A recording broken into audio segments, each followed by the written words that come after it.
এই বিশ্ব পরিস্থিতির পরিসমাপ্তি আল্লাহ ঠিক এইভাবেই ঘটাইয়া দেবে। এখন আছে প্রয়োজন, প্রয়োজন নাই সব ভেঙে দেবে। কুল্লু মান আলাইহা ফান, সব ধ্বংস হবে। ওয়ায়াবকা ওয়াজহু রাব্বিকা যুল জালালি ওয়াল ইকরাম। আল্লাহ বলেন সব ধ্বংস হবে, বাকি থাকবে কে? হ্যাঁ, কথা কই না, সব ধ্বংস। আল্লাহ রাব্বুল আলামিন বলেন ইযা যুলজিলাতিল আরদু জিলজালাহা, জমিনের মধ্যে একটা ভূমিকম্প শুরু হবে। কখন ভূমিকম্প শুরু হবে? ইসরাফিল আলাইহিস সালাতু ওয়াস সালামকে আল্লাহ একটা দায়িত্ব দিয়েছে। ওনার দায়িত্ব হলো যেই বাঁশিটা দিয়া ফুঁক দিবে সেই বাঁশিটা ওনার মুখে আল্লাহ লাগায়া রাখছে। ইসরাফিল কিন্তু প্রস্তুত, উনি যে আরো পরে এটা হাতে নিয়ে ফুঁক দিবে এমনটা নয়। আল্লাহ অর্ডার দিবে আর উনি হাতে নিবে আর ফুঁক দিবে, বিষয়টা এমন নয়। ইসরাফিলকে সৃষ্টি করার পর থেকে উনি কিন্তু বাঁশি নিয়ে দাঁড়ায় আছে, শুধু অর্ডারের অপেক্ষায়। অর্ডার দিতে দেরি, ফু মারতে দেরি নাই রে। আল্লাহ রাব্বুল আলামিন বলেন ইসরাফিলরে আমি দায়িত্ব দিয়া রাখছি, অর্ডার দিব তো তামাম দুনিয়া ধ্বংস করে দিবে।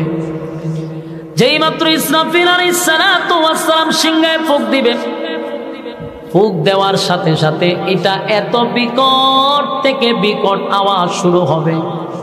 প্রথম মানুষ বুঝতে পারবে না, আস্তে আস্তে যত সময় যাবে এটা বিকট থেকে বিকট থেকে বিকট হইতে থাকবে। একটা সময় মানুষ এই আওয়াজ আর সহ্য করতে পারবে না।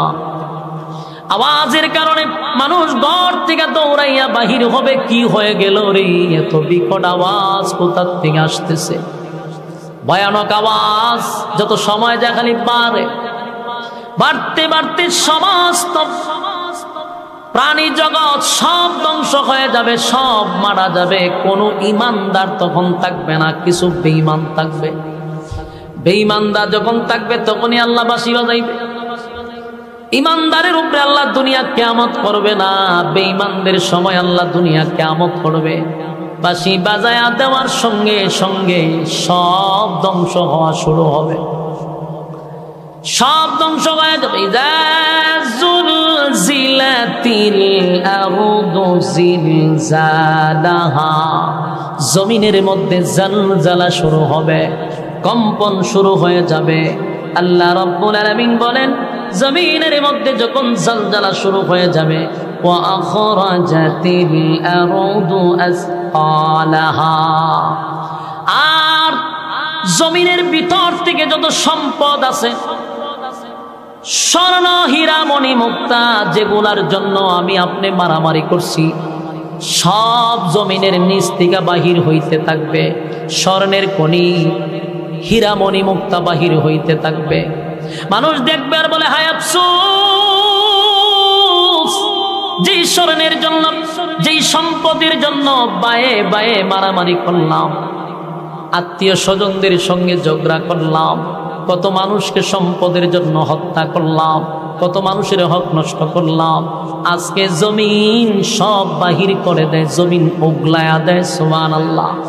ওয়া আখরাজাতিল আরদু আসকালাহা, জমিন সব বাহির করে দিবে, উগলায়া দিবে, উগলায়া।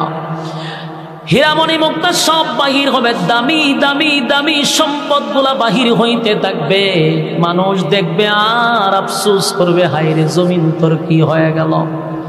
وقال الإنسان ما لها وقال الإنسان ما لها, মানুষ এই দৃশ্য দেখে নিজেরাই বলতে থাকবে জমিন তোমার কি হয়ে গেল, তুমি কেন তোমার ভিতর থেকে সম্পদ বাহির করে দিচ্ছ, কেন তোমার ভিতর থেকে এত দামি দামি সম্পদ বাহির করতেছ। জমিনের মধ্যে ফাটল সৃষ্টি হবে, ভয়ঙ্কর আওয়াজে জমিন উগলায়া দিবে।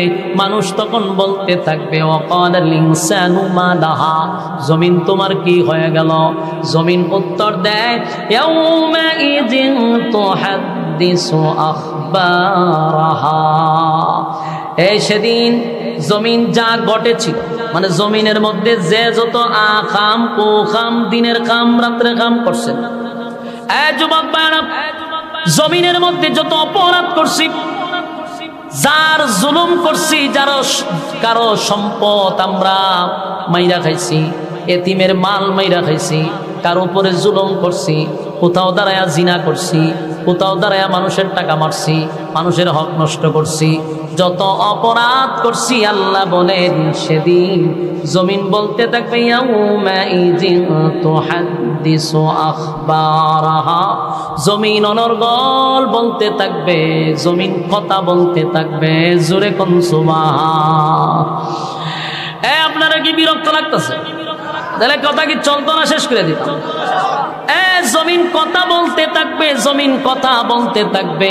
জমিন বলবে আল্লাহ এই জায়গায় দাঁড়াইয়া এই নাফরমান জিনা করছে, আল্লাহ এই জায়গায় দাঁড়াইয়া অমুকরে খুন করছে, অমুকরে হত্যা করছে, আল্লাহ অমুক জায়গার দাঁড়াইয়া বেইনসাফি বিচার করছে, অমুক জায়গার দাঁড়াইয়া জুলুম করছে, আল্লাহ মানুষের ধন সম্পদ মাইরা খাইছে, জালেমের মতো ব্যবহার করছে। জমিন যখন অনর্গল বক্তব্য দিতে থাকবে, মানুষ হবে হায় হায় এমনটা কেন জমিন করতেছে, জমিন তো আমাদের গোপন কথা প্রকাশ করতেছে, ঘটনাটা কি, জমিন এমন আমাদের সঙ্গে আচরণ কেন করতেছে।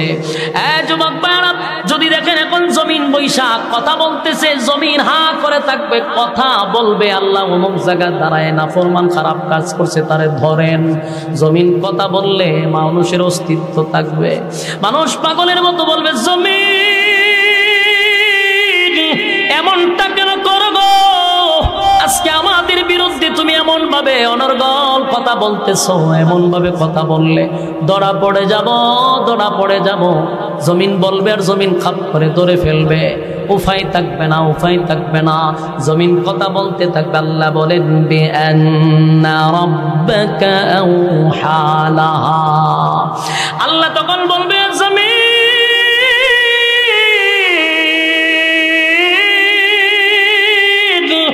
এমনি এমনি কথা বলে না, এমনি এমনি কথা বলে না। জমিন এমনি এমনি কথা বলে না, এমনি এমনি বলে না। আল্লাহ বলেন বিআন্না রাব্বাকা আওহা লাহা।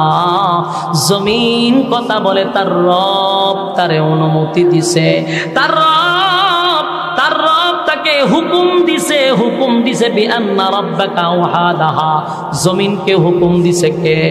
সেদিন জমিনের জবান আল্লাহ খুলে দিবে, জমিন কথা বলতে থাকবে।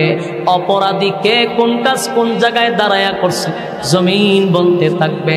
সেদিন আপনার মুখে বলা লাগবে না, জমিন সব অপকর্ম তুলে ধরবে। সেই দিনটা কিন্তু আমাদের সামনে আসতেছে।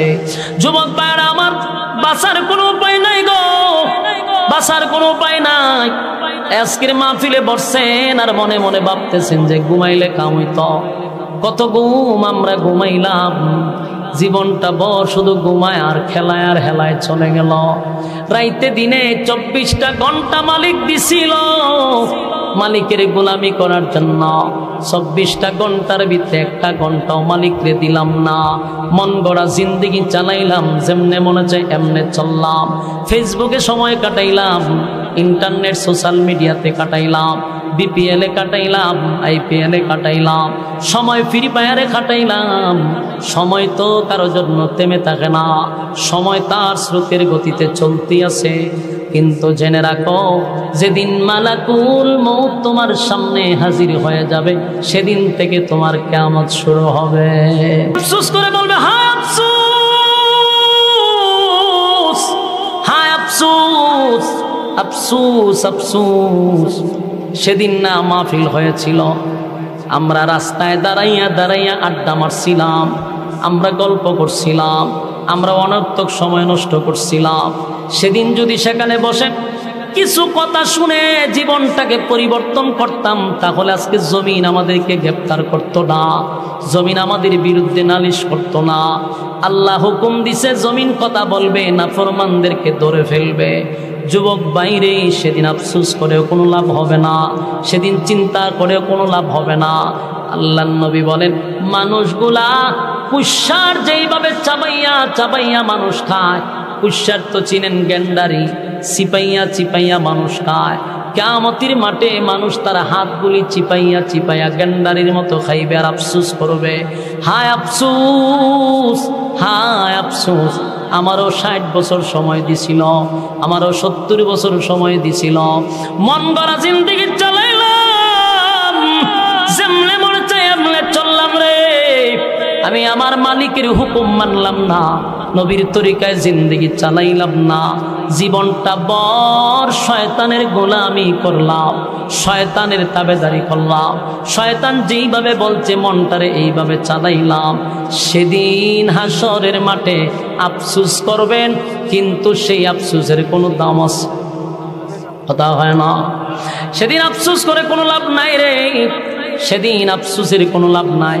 কিন্তু এখনো সুযোগ আছে, জীবনকে পরিবর্তন করার সময় আছে। আমি যদি নিয়ত করি রাইতে দিনে পাইলাম 24 ঘন্টা, আমি মাত্র 5 ঘন্টা আল্লাহরে দিব, তাও দরকার নাই 5 ওয়াক্তে সব মিলাইয়া 1-1.5 ঘন্টা যাবে। দৈনিক যদি 1-1.5 ঘন্টা আল্লাহর জন্য বরাদ্দ রাখি, হাসরের মাঠে অন্তত মালিক এটার জন্য নাজাতের উসিলা করে দিবে। কিন্তু 24 ঘন্টার একটা সেকেন্ড তো মালিক রে দেয় না রে। কত বড় নাফরমান হইলে, কত বড় অকৃতজ্ঞ হইলে জীবন চালায়, মন গড়া জিন্দেগি 1 ঘন্টাও আল্লাহর জন্য বরাদ্দ রাখে না। এত বড় নাফরমান কে তোমার জন্য সুপারিশ করবে? অনেকে কয় আমি গুনাহগার, সুপারিশ করবে রাসূল। কথা হয় না এখানে? কথাটি কে কয়? পয়েন্টটা ছেড়ে দিমু তাহলে। কত বড় ব্যাদ্য বিলে কথা, ফালতু ফুলাফা। হ্যাঁ মনোযোগ দেন না, ছেড়ে দিতাম কি গিচ্ছা কইতাছি? কথা কোন কেন? মনোযোগ দেন, এইগুলা কথা তো ভালো লাগতো না। প্রতিটা কথা তো প্রত্যেকটা রুগী গানে বসা। আমি যে কথা কইতেছি প্রতিটা রুগী গানে বসা, তো মানুষের শরীরে অ্যান্টিবায়োটিক শুরু হয়। ভালো লাগবো কেমনে? খারাপ কথা কইতেছি। বলুন আমার কোনো স্বার্থে কথা বলতেছি? আল্লাহর কসম, আল্লাহর কসম, আমার কোনো স্বার্থ নাই, আমার কোনো স্বার্থ নাই। আপনি যেমনে মনে চায় এমনে চলেন, আমার কোনো এখানে বলারও কিছু নাই। কেন বলতেছি? আমরার দায়িত্ব হইল বলা, মানা না মানা দায়িত্ব আপনার। কথা হয় না? এই আল্লাহর নবীর আল্লাহ বলছে যে আমি আপনারে পাঠাইছি ওয়াজ করার জন্য, আপনারে হেদায়েত দেওয়ার জন্য পাঠাইছি না। আবু তালেব যেদিন মারা যায়, পয়গম্বর কিন্তু কান্নাকাটি করছিল আবু তালেবরে হেদায়েত দেওয়ার জন্য। কাঁদছে আর বলছে মালিক, আমার বাবার চেয়েও বেশি বাবার আদর পাই নাই, চাচা করছে, আল্লাহ আপনি হেদায়েত দেন, হেদায়েত দেন। আল্লাহ আয়াত নাজিল করে জানাই দিয়েছে সাবধান, কথা বলবেন না। আল্লাহ আয়াত নাজিল করছে ইন্নাকা লা তাহদি মান আহবাবতা ওয়ালাকিন্নাল্লাহা ইয়াহদি মান ইয়াশা। আল্লাহ বলেন হাবিব, হেদায়েতের মালিক বানাইয়া আপনার দুনিয়ায় পাঠাই নাই, আপনার কাজ হইল ওয়াজ করা, আপনি ওয়াজ করছেন। হেদায়েত দেওয়ার মালিক আমি আল্লাহ। কারে হেদায়েত দিব কি দিব না এটা একক সিদ্ধান্ত কার? কথা কই না কার? তাহলে আমার কাজ, সমস্ত আলেমদের, সমস্ত নবীদের কাজ ছিল হেদায়েতের রাস্তা দেখায়া দেওয়া। আলেমদের কাজ হলো ওয়াজ করা, হেদায়েতের রাস্তা দেখায়া দেওয়া। আপনারা হেদায়েত দেওয়ার ক্ষমতা কারো নাই। ওয়াজ করতেছি এখানে সবাই যে আজকের ওয়াজ শুনে আল্লাহর ওলি যুবক এমনটা না। এমন আছে একজনও হবে না, আবার এমন আছে একজনকে আল্লাহ হেদায়েতের ভিক্ষা দিব। এজন্য সবাই যে ওয়াজ শোনার পরে যদি ভালো হইতো, বাংলাদেশে লক্ষ লক্ষ কোটি কোটি ওয়াজ মাহফিল হয়, যদি ভালো হইতো সারা দেশের মানুষ আল্লাহর ওলি হয়ে যেত। কথা হয় না? তাহলে কেন হয় না? তার 3টা কারণ। যখন কেন হয় না? এই 3টা কারণ কোনো বক্তায় জীবনে বলবে না, আমি বলতে বাধ্য। 3টা কারণ কেউ বলবে না, কোনো বক্তার মুখ দিয়ে শুনবেনও না। আমি বলি 1 নাম্বার হলো মাহফিল যারা করায় এরা হেদায়েতের উদ্দেশ্যে মাহফিল করায় না। 2 নাম্বার হলো শ্রোতা যারা আসে মাহফিল শোনার জন্য, এরা হেদায়েতের উদ্দেশ্যে আসে না, হেদায়েতের উদ্দেশ্যে বয়ান শোনে না। 3 নাম্বার বক্তা হেদায়েতের উদ্দেশ্যে বয়ান করে না। কথা বলো, 3 জায়গাতেই গন্ডগোল। হেদায়েত কি আসমান ভাইরাইব? কথা কয় না? এখন আসুন, কেন বলে এরকমটা কেন? যেটা বুঝি এটা বাস্তব, চিরসত্য, সারা বাংলাদেশে একই সিস্টেম হইতেছে। যারা মাহফিল করায় হেদায়েতের উদ্দেশ্যে করায় না। বলে কেন করায় না? কারণ এর আর কত হইল লোক হইতেইব, কথা হয় না, লোক হতে হবে, মাঠ খানায় খানায় ভরতে হবে, প্রচুর মানুষ হইতেইব, তুই বক্তা খারা দেওয়ার দন। তখন ইউটিউবে ঢুকে আল্লাহর ওলিদেরকে তুইয়া আমরার মতো খম্বকরে দাওয়াত দেয়। বাস্তব না বাস্তব? বাস্তব কথা। আল্লাহর ওলি অভাব নাই, কিন্তু এরা যে দাওয়াত দিতে হলে 10 জন মানুষ হয় না, ওই যে যেরকম এরকম হয়ে বই থাকবে। কিন্তু আমরার মতো অনেক লোক আছে যারা গেলে মাঠে জায়গা হয় না, এটা কিয়ামতের আলামত, লক্ষণ বালা না। আল্লাহর ওলিরা যারা আল্লাহরে সন্তুষ্ট করে এরা দাওয়াত দিলে 10 জন মানুষ হয় না। কিন্তু আমরা এখন ভাইরাল তো খাই, ভাইরাল ভাইরাল, কোন বক্তায় টপিক নিয়ে কথা বলে সারাদিন খালি র্যাঙ্কিং এ থাকে, এমন বক্তারে দাওয়াত দিলে মানুষ হইব। আর নাইলে 1.5 ইঞ্চি আধা ইঞ্চি বক্তা তো ভাই বের করতে সোহম দেও এক পুষ্ট যে মই দিয়ে স্টেজে উঠে 26 ইঞ্চি বক্তা দাওয়াত দিছে। যে 50 ফুস্টার হয়ে লেগে যে মই দিয়ে উঠে বলে স্টেজ হয় 1.5 রাত বক্তা, এটা কি কোনোদিন কমিটি হেদায়েতের উদ্দেশ্যে দাওয়াত দিছে? ই 1.5 ইঞ্চিরে দাওয়াত করে দিছ হয় মানুষ আসা ওই দেখা যায় আইসে পরে বেড়া বেড়ি ভ্যান্ডেল ছিড়ালেছে। ওখানে কুলো লইছে লইয়া সেরে হেরাই নিয়ে বয়সে উদ্দুর শুরু শুরু হাত উদ্দু বড় বড় হাত এতে তিতা করে হুমা হেতে ওয়াশ করে তিতা করে হুমা এর গেলে মহিলারা শুদ্ধ আয় পড়ছে বলো নিয়ে না এটা এত আসেনি। প্রথম গন্ডগোল কমিটি, বেশি মানুষ হইতেই এরপরে কয় বক্তার কণ্ঠ আসেনি দেখ, তাহলে ভাবলিক বইতো না হয় অকল বেজাল হইলে এরা। এরপরে শ্রোতা তো পরে বক্তা পরে, বক্তার আগে দুষছেন না গেছু কমিটি দুষ্টই। কমিটি কয় দেখি এরকম একটা বক্তা দরকার হয় রে, কণ্ঠওয়ালা বক্তা হইলে তোমার টেকা লাগবে, টেকা 1 লাখ লাগবে, অসুবিধা নেই। হয় বক্তা কিন্তু নাচতে পারে, নাচতে পারলে আরো 1 লাখ দিন, নাচা নাচি যদি করতে পারে তাহলে আরো 1 লাখ দিন, 1 লাখ আর 2 লাখ আর লইয়া। এরপরে বক্তা ইয়াসেরা ভাইরাল বক্তা হতকান হুকুর হাকুর নাচা নাচি করে কমর টমর দুলাইয়া গলিরে ব্যায়াম ট্যাম করে বাড়ি ছেড়ে দেয়। 1 মাসের ভিতরে আর আপনাদের আর এক্সারসাইজ করতে হবে না, ফ্যাট ম্যাট সব কমে যাবে না। চাকিতে এই ব্যাপারটা হারিয়া মিশা কথা কইতেছি, আমি দেখতে কইতেছি টানে এইভাবে ইত্যা করে শরীরের মধ্যে শয়তানের লারা তুই তো আজ করতে নাচস খা, তাহলে হেদায়তটা করতে কইতে ওই যে শ্রোতা এরও হেদায়তের উদ্দেশ্যে আয় না, হয় দেখতে হে কেমনে নাচা। আমি যে কথাগুলি বলছি কথাগুলি আমি বাস্তব অভিজ্ঞতা নিয়ে করছি, আমার কথায় একমত অথবা না হইতে পারে, কিন্তু আমি যেন বলছি 100% বাস্তবতা, মানে বিশ্বাস করেন আর না করেন। কিন্তু এখন কথাগুলি মনোযোগ দিয়ে শুনুন। এই মাহফিল কিন্তু এখানে যারা দাওয়াত দিছে এমন উদ্দেশ্যে দাওয়াত দেয় না, এখানে সব খালি আমার মতো অযোগ্য ছাড়া সব এক একজনের জুতার দুলার সমান আমি না। এই পুষ্টরও যারা নাম জুতার দুলার সমান আমি না, তাহলে এই মাহফিলও দাওয়াত দিছে যাদেরকে আল্লাহ এই মানে কবুলিয়তের উদ্দেশ্যে এরা দাওয়াত দিছে, কারণ এখানে একজনও অযোগ্য নাই আমি ছাড়া, সব যোগ্যবান। তাহলে সুতরাং এদের মাঝখানে যেহেতু আমি ফিরে গেছি গা, তখন আমি অযোগ্যই, কিন্তু আপনারা তো অযোগ্য ব্যক্তির কথাটা বিপদ বিরত শুনতেই যেহেতু বইছে, কারণ আপনারা যদি হত্যান করে আমাদের আশা করেন আমাদের কথা কন, তাহলে তো আমি আরো যোগ্য হয়ে যাবো। মানে আপনারা কি আর 10টা মিনিট আমার ওয়াজ করবলে দিবেননি? তাহলে যে আমার কথাটা বামে দেবো, আমি তো একটা ধারাবাহিক আলোচনা করছিলাম, এই কথা কইলে যে কি ক্ষতি হয় এটা এখন বুঝতেছেন। আমি গেছিলাম একটা ধারাবাহিক আলোচনা, কিন্তু হ্যাঁ আমার বামার ঢুকাই দিছে, আর এই বামারটা ঢুকা একটা শয়তান আরো বর করে লাড়াতে, কারণ বক্তা সিরিয়ালে বয়ান করতেছে, কিন্তু হেরে লড়াইতে পারলে সিরিয়াল নষ্ট হবে। আল্লাহর কসম এটা শয়তানের চক্রান্ত। আপনার এই মাঝখানটা বামারটা ঢুকায়েন না, তাহলে আর ওয়াজটা লাইনও যেত, ওয়াজটা লাইনে উঠে গেছে আবার দেখা করে না। পরে আমার নিজের একটা না কোরআনতে শুরু করছিলাম, কোরআন শেষ করছিলাম, এগুলো কোনো সময় কথা বলতে নাই, মনোযোগ আসেনি, আরো 10 মিনিট চলতো নি।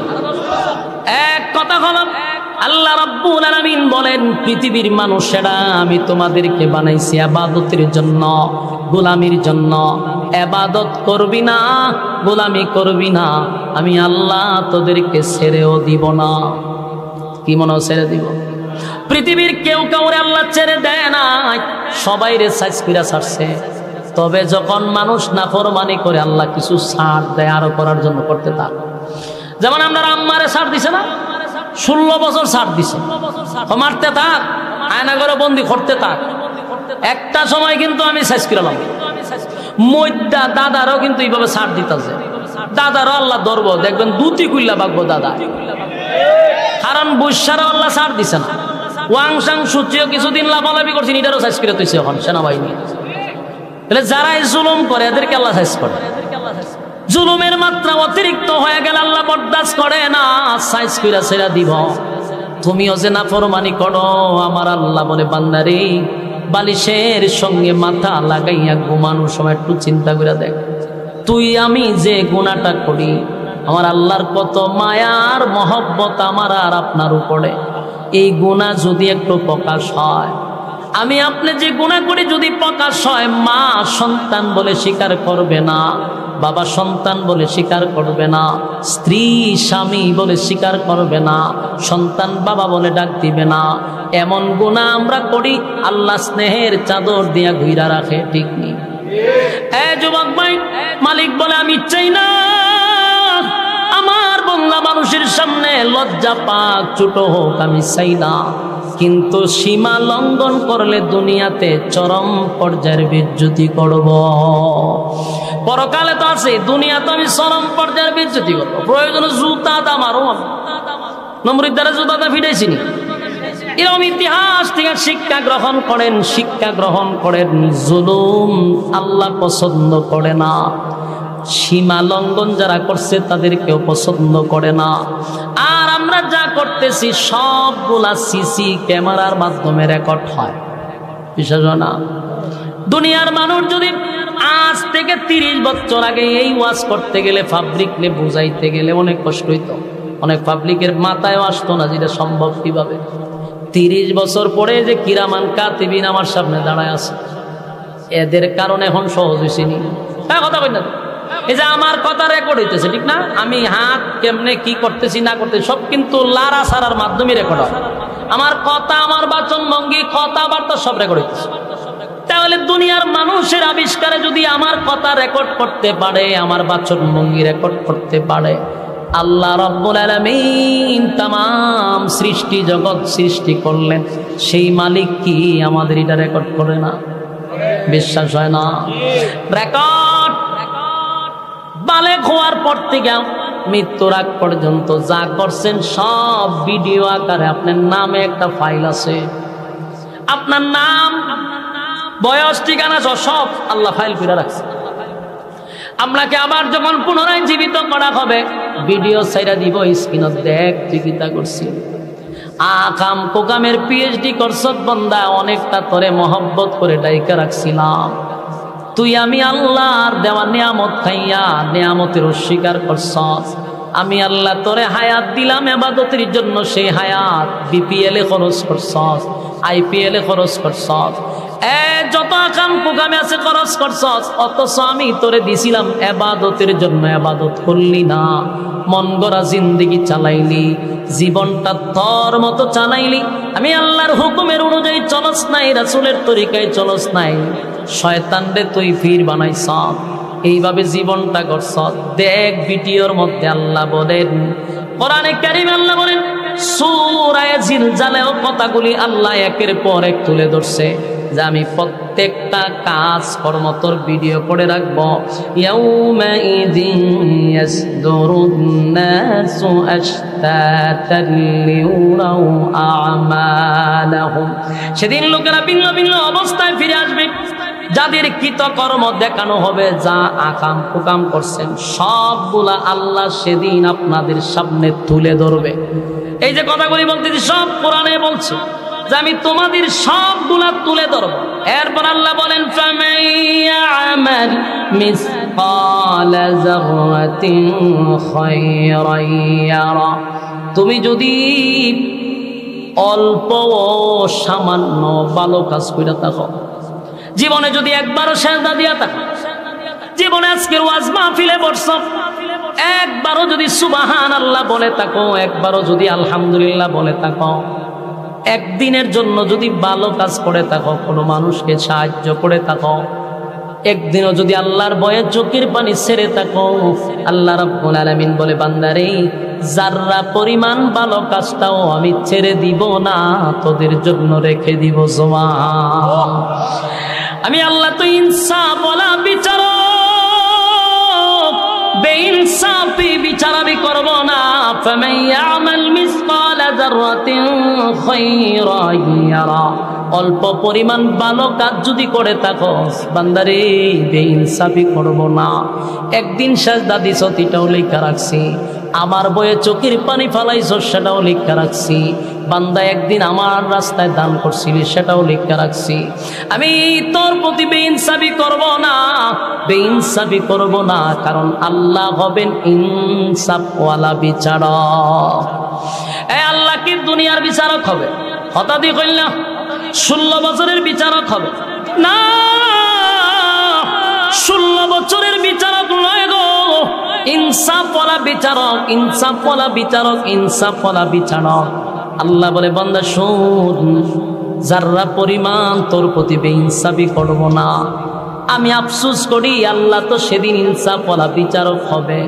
দুনিয়ায় যারা বেইনসাফি করছে ইনসাফওয়ালা বিচারকের কাছে কিন্তু ধরা পড়ে যাবে, কথা হয় না? আল্লাহ কিন্তু বেইনসাফি করবে না। এরপর আল্লাহ বলেন ওয়া মান ইয়ামাল মিসকালা যাররাতিন শাররান ইয়ারা, অল্প পরিমাণও যদি খারাপ কাজ করো, তার মানে তোমার যদি নেকির সংখ্যা বেশি হয়, বেশি হয়, আর খারাপের কাজ যদি কম হয়, অল্প খারাপ কাজ করে থাকলেও সেটাও লেখা থাকবে।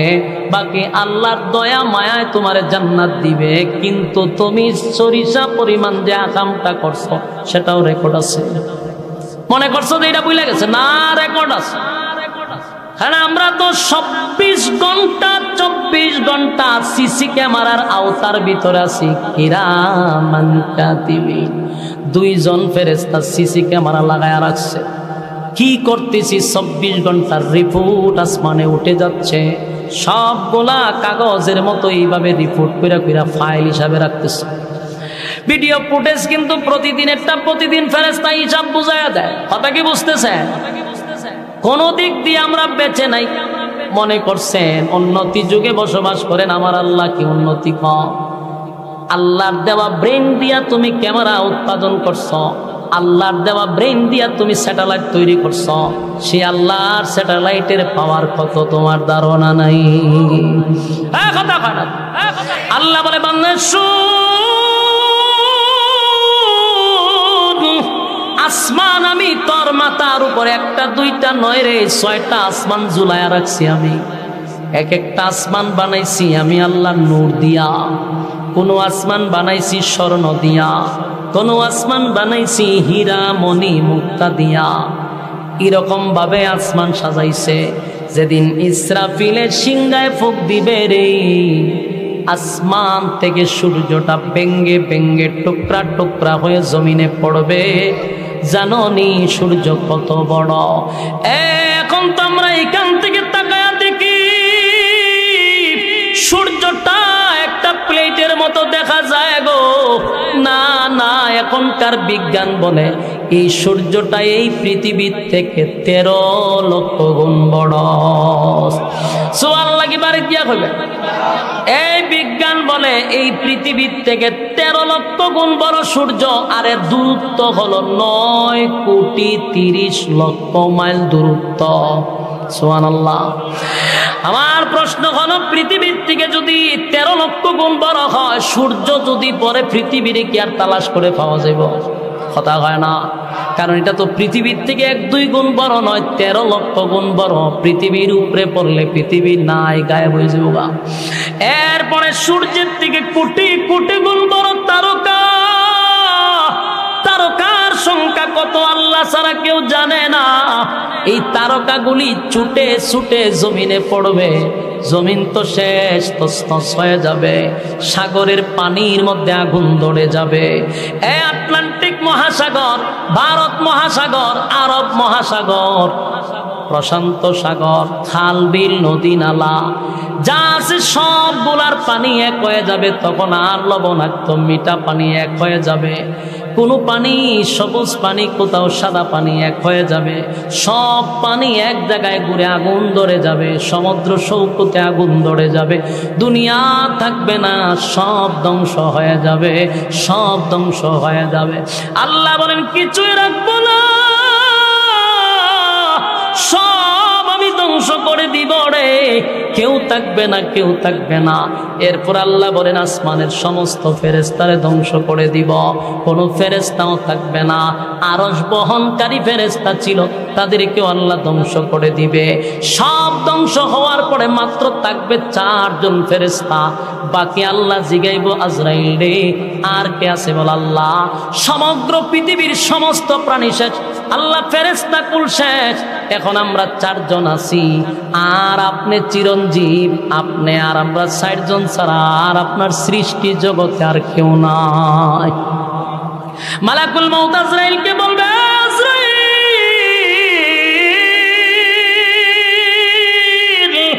যা জিবরাইলকে শেষ করে দে, জিবরাইলও শেষ হয়ে যাবে গো, জিবরাইলও শেষ, মিকাইলও শেষ, ইসরাফিল যে দুনিয়া ধ্বংস করছে সেই ইসরাফিলও শেষ। আল্লাহ জিগায় আজরাইল রে আর কে বাকি আছে বল? আল্লাহ আমি আর আপনি ছাড়া কেউ নাই, আমি তো জান কবজ করি আমি বেঁচে আছি, আর আপনি চিরঞ্জীব, আপনি ছাড়া কেউ নাই, কেউ নাই, কেউ নাই। আল্লাহ কয় আমার তো কথা ছিল কেউ থাকবে না, তুই কেন দাঁড়ায় আসস? আজরাইল আল্লাহ আমারে কি মারবেন? আল্লাহ কয় তুইও মরণশীল, তুইও মরণশীল, তুইও থাকবি না। আজরাইল চিৎকার শুরু করবে, আজরাইল কল্পনাও করে নাই যে আল্লাহ তারে শেষ করার জন্য হুকুম দিবে। মালাকুল মউত আজরাইল এমন একটা চিৎকার মারবে গো, আল্লাহর নবী বলে সেদিন যদি কোনো প্রাণী বেঁচে থাকতো রে, মালাকুল মউত আজরাইলের চিৎকারে সমস্ত প্রাণী মারা যাইত চিৎকারে। আজরাইল চতুর্দিকে দৌড়াইতে থাকবে আর চিৎকার দিতে থাকবে, আল্লাহ আমি তো আজরাইল সবার জান রূহ কবজ করছি, আমারে কি দিয়া কবজ করবেন? আল্লাহ কয় আমার হুকুমটাই তোর জান কবজ করে ফেলবে। আল্লাহ হুকুম দিবে, মালাকুল মউত আজরাইল চিৎকার দিতে দিতে মালাকুল মউত আজরাইলও শেষ, এখন আর কেউ নাই, শুধু বাকি আছে কে? এখন কে? ইমানের শক্তি দিয়া বলেন কে? আরো জোরে বলেন কে? আল্লাহ ছাড়া কেউ নাই গো, আল্লাহ ছাড়া কেউ নাই, কেউ নাই, কেউ নাই, সব ধ্বংস হয়ে গেছে, সব ধ্বংস হয়ে গেছে। সেদিন আল্লাহ একাই থাকবে আর বলতে থাকবে গুনগুনাইয়া, কিরে পৃথিবীর রাজা বাদশাহ আজকে তোরা কোথায়? কত পাওয়ার দেখাইলি, কত ক্ষমতা দেখাইলি, কই তোরা আজকে কোথায়? আজকে কথা বল। কেউ কথা বলে না, সব নিস্তব্ধ, সবই তো ধ্বংস। আল্লাহ একা, কেউ কথা বলে না। আল্লাহ বলেন লিমানিল মুলকুল ইয়াউম, এ পৃথিবীর রাজা বাদশারা কোথায়? কেউ কোনো কথা বলবে না, সব ধ্বংস, সব ধ্বংস। শেষে আল্লাহ নিজেই বলবে লিল্লাহিল ওয়াহিদিল কাহ্হার, আল্লাহ নিজেই বলবেন আজকে আমি রাজত্বের মালিক, আমার রাজত্ব আজকে আল্লাহ নিজেই রাজত্ব কায়েম করবে, সব ধ্বংস হয়ে যাবে। আল্লাহ নিজেই একা থাকবে, আল্লাহ চিরঞ্জীব, আল্লাহর কোনো মরণ নাই, আল্লাহর গুম নাই, আল্লাহর তন্দ্রা নাই। জুরে কোন সুবহান। যুবক ভাইরা আমার, আপনাদের কাছে আমার কথা একটাই হলো, এই পৃথিবীতে কেউ থাকতে পারে নাই, কেউ থাকতে পারে নাই। আমার বাবাও না, দাদাও না, সবাই চলে গেছে, আমি আর তুমিও থাকবো না। চলে যেতে হবে 100% জানার পরে এত নাফরমানি কেমনে হয় আমার বুঝে আসে না। আমিও জানি চলে যাব, তুমিও জানো চলে যাবে, চলে যাবই তো, থাকবো না। আমার আগেও কেউ থাকলো না, আমিও থাকবো না। তাহলে মাঝখানে কেন রে আল্লাহর এত নাফরমানি, এত নাফরমানি কেন বাংলাদেশে মিম্বরে বসে বসে ইমামরা মসজিদের মিম্বরে বসে এত ওয়াজ করার পরেও আমাদের রক সোজা হয় না, এত মাহফিলে বক্তা ওয়াজ করে বোঝায় রক সোজা হয় না। সোজা তো হইবি, বেঁচে থাকতে হইলি না, মরার পরে সোজা হবি। আল্লাহ আমাদেরকে মরার আগে সোজা হওয়ার তৌফিক দান করুক, আমিন। যেই কথাগুলি বলছি যদি আমরা এগুলা ইখলাসের সাথে শ্রবণ করি, জীবন পরিবর্তন হওয়ার জন্য কথাগুলি যথেষ্ট। বলনেওয়ালা শুননেওয়ালা উভয়কে যেন আল্লাহ সহিহ আমল করার তৌফিক দান করে, সকলে বলে আমিন। আল্লাহুম্মা সাল্লি আলা মুহাম্মাদিন ওয়া আলা আলি। আল্লাহ বলে বান্দা আসমান আমি তোর মাথার উপরে একটা দুইটা নয় রে 6টা আসমান ঝুলায়া রাখছি আমি। এক একটা আসমান বানাইছি আমি আল্লাহ নূর দিয়া, কোন আসমান বানাইছি স্বর্ণ দিয়া, কোন আসমান বানাইছি হীরা মণি মুক্তা দিয়া। এরকম ভাবে আসমান সাজাইছে, যেদিন ইসরাফিলের সিংহায় ফুঁক দিবে রে, আসমান থেকে সূর্যটা ভেঙ্গে ভেঙ্গে টুকরা টুকরা হয়ে জমিনে পড়বে। জানোনি সূর্য কত বড়? এখন তো আমরা এখান থেকে তাকায়া দেখি সূর্যটা একটা প্লেটের মতো দেখা যায় গো। না না, এখনকার বিজ্ঞান বলে এই সূর্যটা এই পৃথিবীর থেকে 13 লক্ষ গুণ বড়। সুবহানাল্লাহ কি বাড়ি দিয়া কইবে? এই বিজ্ঞান বলে এই পৃথিবীর থেকে 13 লক্ষ গুণ বড় সূর্য, আর এর দূরত্ব হলো 9 কোটি 30 লক্ষ মাইল দূরত্ব। সুবহানাল্লাহ। আমার প্রশ্ন হলো, পৃথিবীর থেকে যদি 13 লক্ষ গুণ বড় হয়, সূর্য যদি পরে পৃথিবীর কি আর তালাশ করে পাওয়া যাবে? কথা হয় না, কারণ এটা তো পৃথিবীর থেকে 1-2 গুণ বড় নয়, 13 লক্ষ গুণ বড়। পৃথিবীর উপরে পড়লে পৃথিবী নাই, গায়েব হয়ে যাবো গা। এরপরে সূর্যের থেকে কোটি কোটি গুণ বড় তারকা, তারকার সংখ্যা কত আল্লাহ ছাড়া কেউ জানে না। এই তারকাগুলি ছুটে ছুটে জমিনে পড়বে, জমিন তো শেষ, তছনছ হয়ে যাবে। সাগরের পানির মধ্যে আগুন ধরে যাবে। এই আটলান্টিক মহাসাগর, ভারত মহাসাগর, আরব মহাসাগর, প্রশান্ত সাগর, খাল বিল নদী নালা যা আছে সবগুলার পানি এক হয়ে যাবে। তখন আর লবণাক্ত মিঠা পানি এক হয়ে যাবে। কোনো পানি সবুজ পানি, কোথাও সাদা পানি এক হয়ে যাবে। সব পানি এক জায়গায় ঘুরে আগুন ধরে যাবে। সমুদ্র সৈকতে আগুন ধরে যাবে। দুনিয়া থাকবে না, সব ধ্বংস হয়ে যাবে, সব ধ্বংস হয়ে যাবে। আল্লাহ বলেন কিছুই রাখবো না, সব আমি ধ্বংস করে দিব রে, কেউ থাকবে না, কেউ থাকবে না। এরপর আল্লাহ বলেন আসমানের সমস্ত ফেরেশতারে ধ্বংস করে দিব, কোনো ফেরেশতাও থাকবে না। আরশ বহনকারী ফেরেশতা ছিল, তাদেরকেও আল্লাহ ধ্বংস করে দিবে। সব ধ্বংস হওয়ার পরে মাত্র থাকবে 4 জন ফেরেশতা। বাকি আল্লাহ জিগাইব আজরাইল রে আর কে আছে বল? আল্লাহ। সমগ্র পৃথিবীর সমস্ত প্রাণী শেষ, আল্লাহ ফেরেশতা কুল শেষ, এখন আমরা 4 জন আছি। আর আপনি চিরঞ্জীব, আপনি আর আমরা 60 জন ছাড়া আর আপনার সৃষ্টি জগতে আর কেউ নাই। মালাকুল মউত আজরাইলকে বলবে, আজরাইল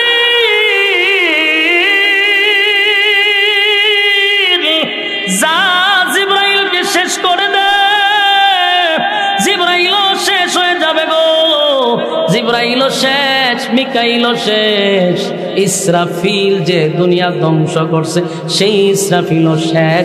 আল্লাহ জিগায় আজরাইল রে আর কে বাকি আছে বল? আল্লাহ। আমি আর আপনি ছাড়া কেউ নাই। আমি তো জান কবজ করি আমি বেঁচে আছি, আর আপনি চিরঞ্জীব, আপনি ছাড়া কেউ নাই, কেউ নাই, কেউ নাই। আল্লাহ কয় আমার তো কথা ছিল কেউ থাকবে না, তুই কেন দাঁড়ায় আসস? আজরাইল আল্লাহ আমারে কি মারবেন? আল্লাহ কয় তুইও মরণশীল, তুইও মরণশীল, তুইও থাকবি না। আজরাইল চিৎকার শুরু করবে। আজরাইল কল্পনাও করে নাই যে আল্লাহ তারে শেষ করার জন্য হুকুম দিবে। মালাকুল মউত আজরাইল এমন একটা চিৎকার মারবে গো,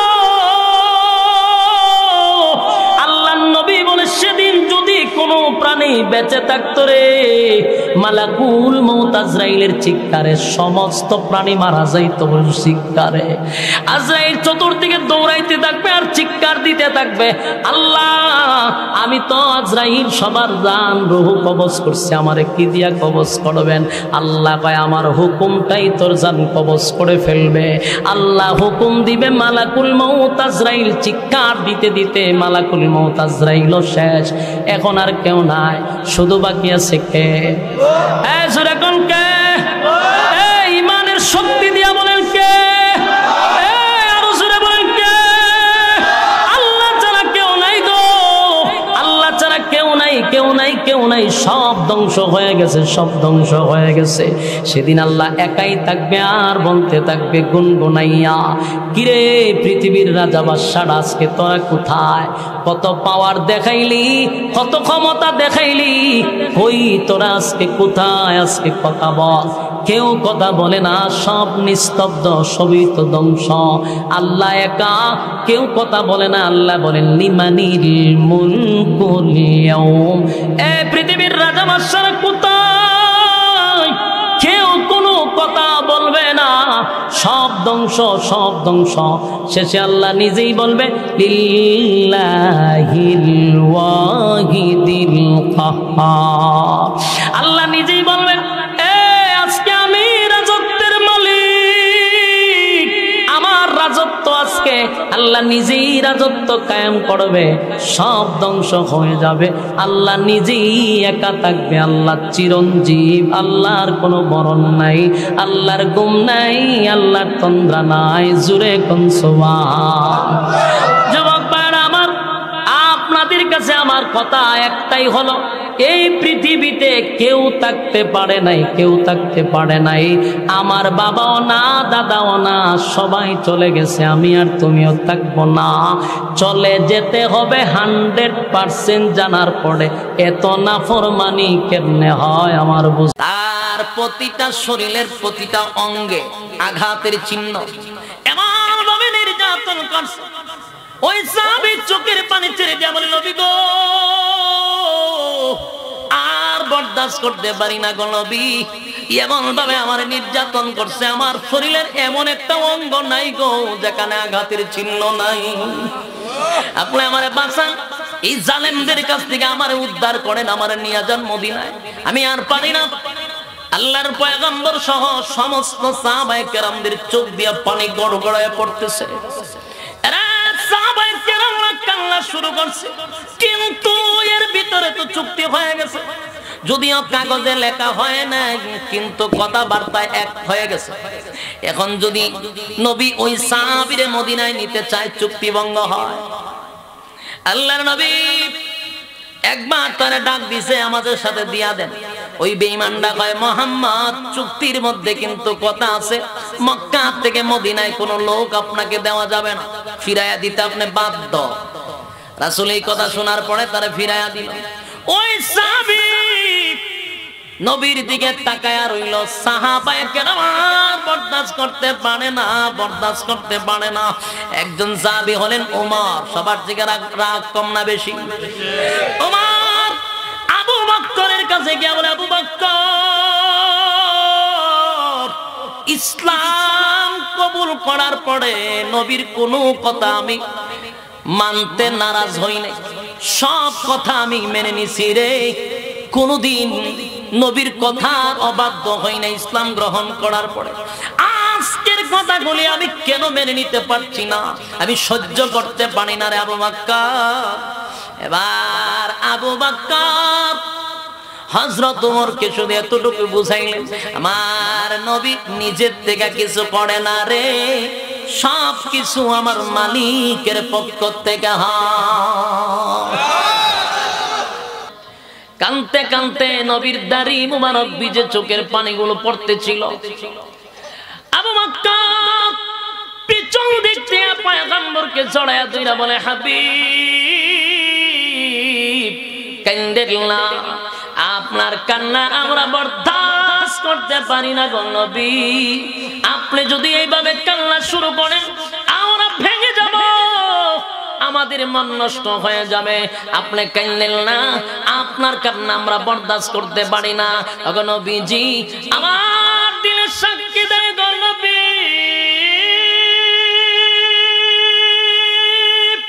আপনার মালিক আপনাকে একা ছেড়ে দিবে না, আপনাকে একা ছেড়ে দিবে না। ওগো নবীজি, চিন্তা করবেন না, নিশ্চয়ই আপনার মালিক আপনাকে একা ছাড়বে না। এবার আল্লাহর পয়গম্বর হাত লাগাইয়া বলে, আবু বকর, আমার চিন্তা লাগতেছিল, আমার সাহাবায়ে কেরামদের পেটে খাবার নেই, হাতেও অস্ত্র নাই, শরীরের মধ্যে আঘাতের চিহ্ন। বল না কেমনে যুদ্ধের ময়দানে গিয়া 1000 বেঈমানের সাথে মোকাবেলা করি। আল্লাহর নবীকে আল্লাহর পয়গম্বর ডাক দিয়া বলে, মালিক আপনি যদি চান আপনার জমিনে আপনার নাম থাকতো, তাহলে আমাদের কি যুদ্ধের মধ্যে বিজয় দান করেন। আর আপনি যদি মনে করেন আপনার জমিনে ইসলাম থাকবে না, আল্লাহ বললে ওনার কোনো প্রয়োজন নাই গো, তাহলে আমরা শাহাদাত বরণ করতে রাজি। এরকম কথা যদি পয়গম্বর বলে, আল্লাহর পয়গম্বরের কান্না দেখা পয়গম্বর সাহাবায়ে কেরামদেরকে একত্রিত করলেন। আনসার সাহাবী, মুহাজির সাহাবী সবাইকে নিয়ে মিটিং করলেন, সবার কাছ থেকে পরামর্শ নিলেন যুদ্ধ কি করব।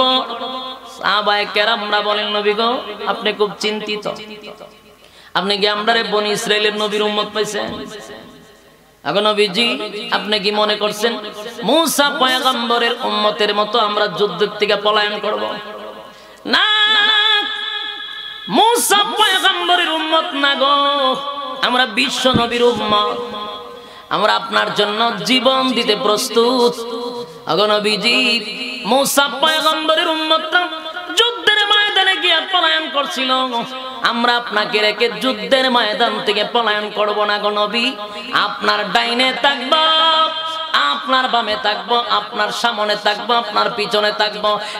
একটা তীরের আঘাত আপনি নবীর শরীরে পড়তে দিব না, প্রয়োজনে বুক দিয়ে আটকাবো, পিঠ দিয়ে আটকাবো, তবে আমাদের নবীর শরীরে একটা তীরের আঘাত পড়তে দিব না। আপনি মন খারাপ করবেন না, আপনার ডাইনে ভাবে আমরা আছি, জোরে জোরে কাম সুবহান।